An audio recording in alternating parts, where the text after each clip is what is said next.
শুধু green tea খেয়েছেন, আর বাকি আমরা যতটুকু সত্য করেছি উনি শুধু দেখেছেন। বলে দার্জিলিংয়ে ট্রেন অ্যাক্সিডেন্ট, রাঙাপানিতে ট্রেন অ্যাক্সিডেন্ট হয়েছিল, ওখান থেকে যখন দেখা করার পরে আসি তখন বারবার মিডিয়ারা বলেছিল যে আপনার বাড়িতে মুখ্যমন্ত্রী না, আপনি মুখ্যমন্ত্রীর সাথে দেখা করবেন।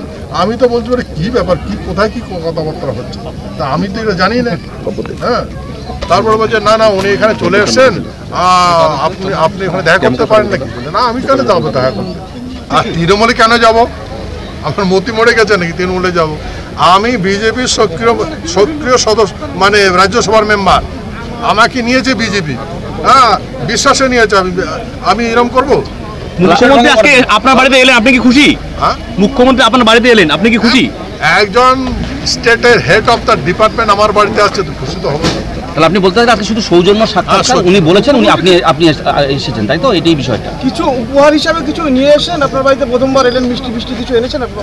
না, শুধু আমাকে একটা শাল দিয়েছে, শাল উপহার দিয়েছে।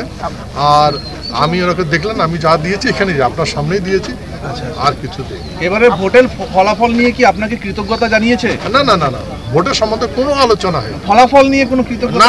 না, কোনো আলোচনা হয়। আপনার বাড়ি দেখে কি বললেন মুখ্যমন্ত্রী? বাড়ি দেখে খুব মুগ্ধ হয়েছে, বলছে উনি বলেছেন আমি এইরকম বাড়ি আমি জীবনে দেখিনি।